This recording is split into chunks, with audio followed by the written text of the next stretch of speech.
Hello, ho hocus! Some of you will get that, but not most. Lloyd Lindsay Young, Channel 9 weather, every day growing up as a kid. Anyway, welcome back everybody. My name is David. This is Gemini Builder, and this is a WEN 13-inch thickness planer. This is model 6552T. It is a cheap piece of shit. No. It's been sitting on my bench collecting dust, sawdust, regular dust, all that kind of stuff. Point is, it's not being used. Let's unbox this thing, get it out, take a look at it. Probably gonna have to clean it up, but here we go. Let's do it.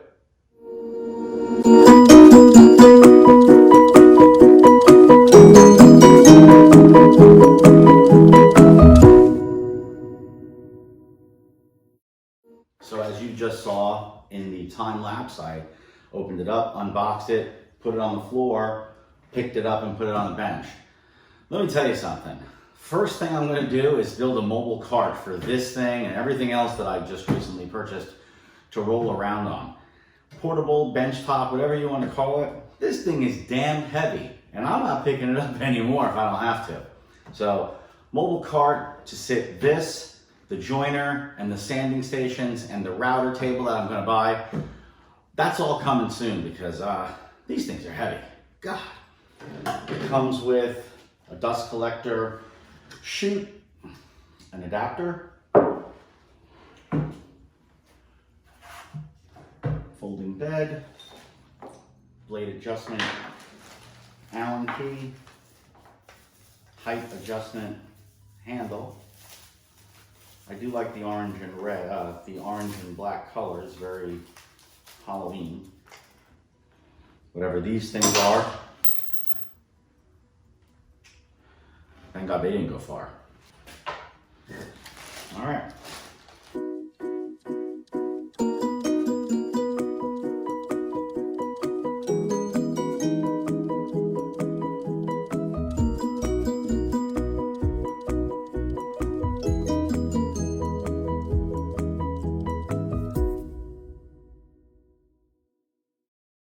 We have it set up. We've cleaned the oil off of the bed so that it doesn't contaminate the wood that we're gonna put through. Might have to put a coat of paste wax on that. I'm not really sure. I don't have that right now, so I'll look into it. And then if I do need it, you know, I'll probably wind up going out and buying some. A couple of interesting things. Again, you saw maybe the sanding station review that I did for WEN, the WEN 6502T belt sander and disc sander combo.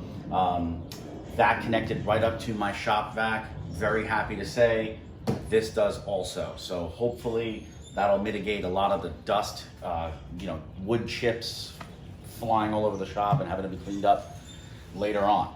I've never used one of these before. I've never owned a thickness planer before. This is the first one. So pretty straightforward, I think. You know, this handle raises it up and down. According to the manual, one full rotation will raise or lower the blade, the cutter head, a 1/16 of an inch.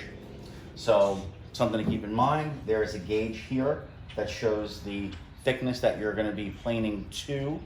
It has a max cutting height of 6 inches, which I couldn't even imagine putting a 6-inch thick board through this thing, but you never know, so we'll see.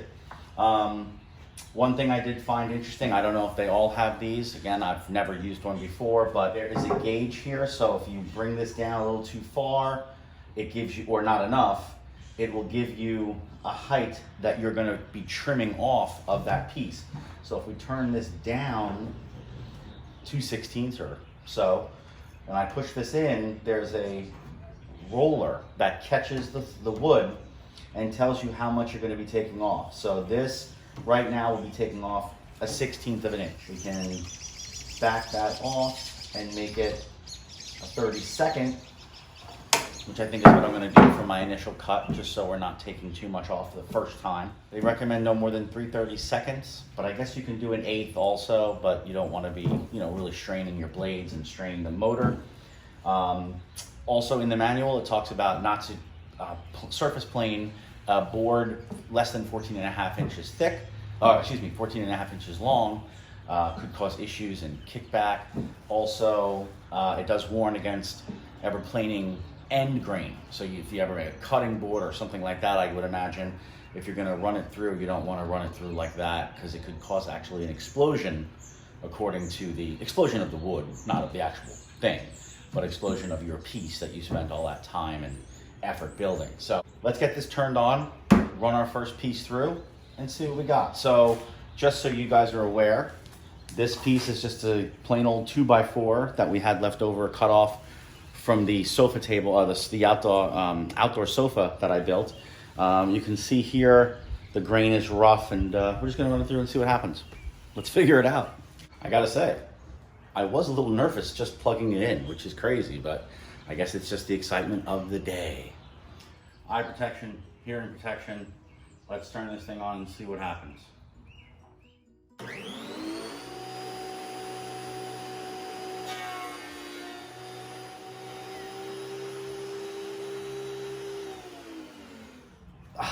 Okay, not a lot of dust. Took a 32nd of an inch off.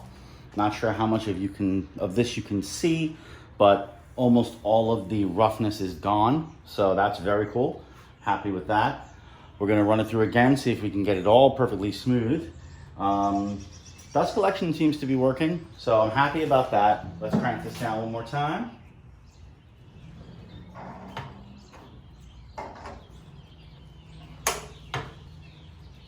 Do another 32nd of an inch and see what happens.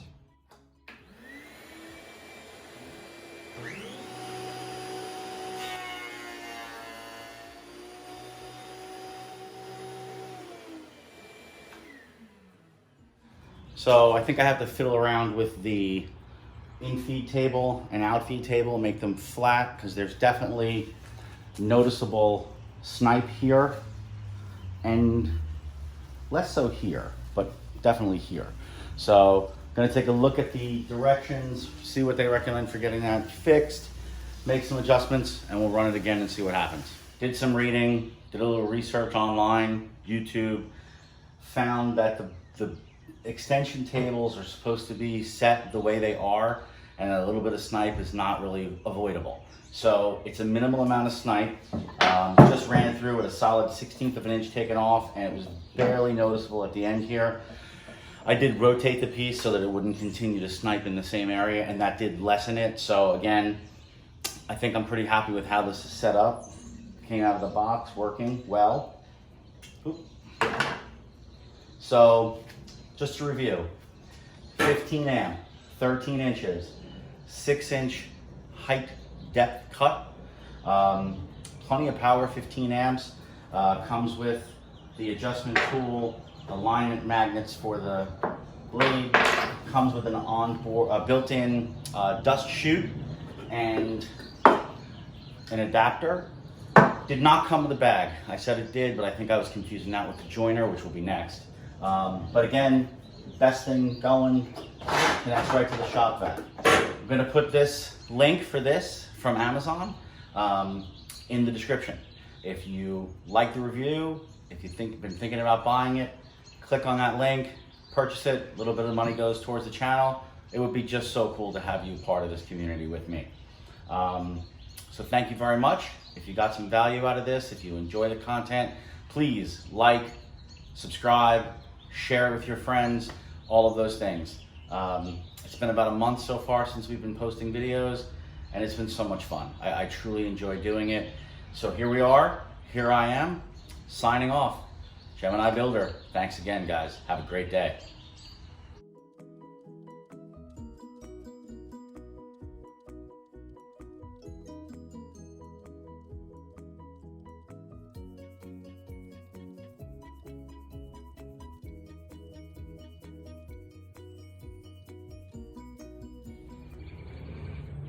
Hey guys, just a quick thing here. I finished filming, so I started to break this down to put it away. I made some room for it temporarily to go down there. One of the things I don't like, well, I do like this, screws on, no problem, collects the dust, does a good job. But when I was trying to put this away, it occurred to me, which it didn't, I don't know why, but it didn't. I had to remove it to be able to put this up flat. So I like the onboard tool storage, which you can see here for the magnets and for the wrench, but I don't like the idea that I have to take this on and off, or this on and off, to be able to put this away. So what I think I'm gonna do is, I think I'm gonna take an idea that I saw on Tested with Adam Savage, where he used a piece of wood and some rare earth magnets, set up a shape around this, connected it with magnets to the metal housing. So that way I can take it off, fold this up, and re-stick it back, or even if I just put it in here. But yeah, definitely don't want to have it be screwed on and screwed off. So just an observation. So that's really the end of the video. Have a great day, guys. Like, subscribe, share.